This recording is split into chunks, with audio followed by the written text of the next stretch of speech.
Հայաստանի պաշտպանության նախարար Սուրեն Պապիկյանը պաշտոնական այցով Իրանի Իսլամական Հանրապետությունում է։ Պապիկյանն արդեն հանդիպել է իրանցի պաշտոնակցի բրիգադի գեներալ Ազիզ Նասիրզադեի հետ։ Բարձր է գնահատվել պաշտպանության բնագավառում Հայաստան-Իրան համագործակցության մակարդակը։ Կողմերը հաստատակամություն են հայտնել շարունակել աշխատանքները երկկողմ հարաբերությունների զարգացման ուղղությամբ, նաև քննարկել են տարածաշրջանային ու միջազգային անվտանգությանն առնչվող մի շարք հարցեր։ Փորձագետների կարծիքով Թեհրանում Պապիկյանից ակնկալում են հավաստիացումներ, որ Երևանը հայ-ամերիկյան հարաբերության հարցում որևէ կերպ թույլ չի տա Իրանի դեմ ռիսկեր պարունակող զարգացումներ։ Հայ-իրանական պաշտպանական գործակցությունը Արցախյան հարցի առկայության պարագայում ունեցել է մի տրամաբանություն ներկայումս այլ, վերլուծում է քաղաքական մեկնաբան Հակոբ Բադալյանը։ 44-օրյա պատերազմի օրերին կային տեղեկություններ ու ակնարկներ, որ Իրանն անգամ Հայաստան սպառազինության մատակարարումների հարցում չի եղել լիարժեք մատչելի։ Ես այդ առումով չունեմ հանգամանալից տեղեկատվություն եւ չեմ կարող գնահատական տալ, բայց նաեւ անկասկած է, որ Իրանը Արցախյան հարցում առնվազն ձգտել է չլինել հայամետ։ Մեծ հաշվով Իրանը 44-օրյա պատերազմում վարել է չափազանց զգուշավոր քաղաքականություն, բնականաբար հաշվարկելով բացառապես իր շահերը։ Ճիշտ է հաշվել, թե սխալ, սա մեզ համար գնահատելը դժվար է, որովհետև մենք չունենք դրա համար անհրաժեշտ բավարար տեղեկատվություն։ Էմոցիոնալ մակարդակում մենք իհարկե ունենք դժգոհությունների հիմքեր։ Ներկայումս նոր իրավիճակ է, որը մեզանից պահանջում է հաշվի նստել նոր իրողությունների հետ եւ այդ թվում Իրանի հետ կառուցել նոր հարաբերություն։ Եվ այստեղ արդեն հայ-իրանական պաշտպանական գործակցության հեռանկարը կարող է ստանալ այլ բնույթ ու տրամաբանություն։ Փորձագետը մատնանշում է մի կարևոր փաստ, որ Իրանն այսօր տեխնոլոգիական, այդ թվում ռազմական տեխնոլոգիաների զարգացման բավականին բարձր մակարդակի վրա է։ Տարիներ առաջ Բլումբերգ գործակալության հրապարակած տվյալների համաձայն Իրանը տեխնոլոգիապես զարգացած երկրների տասնյակում է եւ ոչ վերջին հորիզոնականներում։ Միացյալ Նահանգներն անգամ չունի հիպերձայնային հրթիռային տեխնոլոգիա, այն փորձարկումների փուլում է, իսկ Իրանն ունի եւ դրանք կիրառել է նաեւ Իսրայելի դեմ մարտական պայմաններում, ընդ որում հաջողությամբ, եւ հենց դա էր նաեւ պատճառը, որ ԱՄՆ-ն գերադասեց արագ կանգնեցնել 12-օրյա պատերազմը։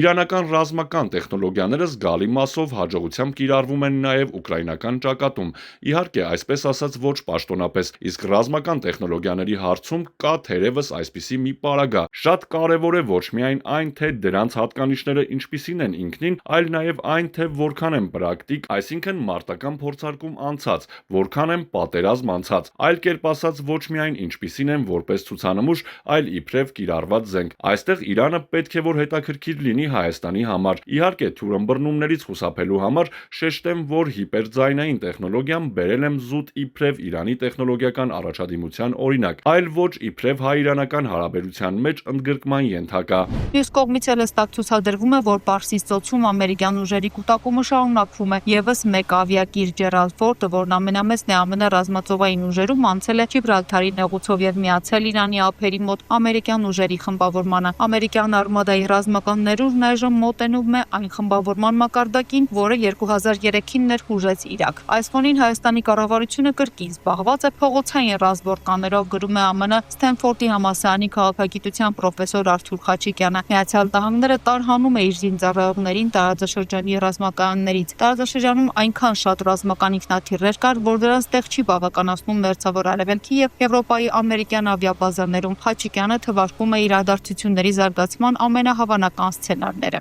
Հարավսլավական սցենար, նվազագույն սցենարը օդային եւ հրթիռային հարվածներն են Իրանին բանակցություններ եւ զիջումներ պարտադրելու նպատակով։ Լիբիական սցենար, ավիահարվածներ եւ հրթիռային հարձակումներ Իրանի վրա, որին կհաջորդեն քաղաքացիական պատերազմ եւ քաոս։ Հնարավոր է Իրանի ապակայունացում եւ փլուզում, քաղաքացիական, էթնիկ եւ կրոնական հակամարտություններ, ռեժիմի փոփոխություն կամ երկու կամ ավելի կառավարությունների հաստատում Իրանի տարբեր մասերում, հարևան երկրներից զինված խմբավորումների հնարավոր մասնակցությունը եւ հակամարտության տարածումը տարածաշրջանի այլ երկրներ, ինչպիսիք են Իրաքը, Սիրիան, Լիբանանը եւ Աֆղանստանը։ Սիրիական սցենարը, Իրանի օդային հարվածներն ու հրթիռակոծությունները, որոնց կհաջորդի հարևան պետությունների, օրինակ Թուրքիայի, ԱՄՆ-ի, Իսրայելի եւ այլոց կողմից իրանական տարածքի մի մասում անվտանգության գոտիների ստեղծումը, ապակայունացումը, քաղաքացիական եւ էթնիկ պատերազմն Իրանի մնացած տարածքում։ Երրորդ ուժերի, այդ թվում ծայրահեղական խմբավորումների օգտագործումը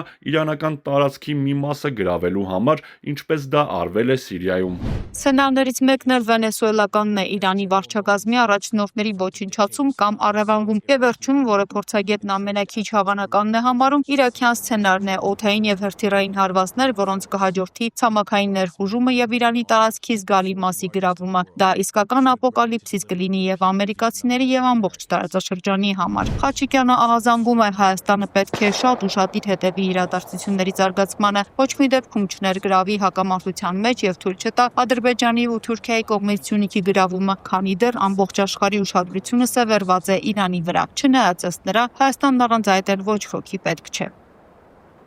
Ռիդա Ղազարյան, Վարդգես Հովհաննիսյան, TB News։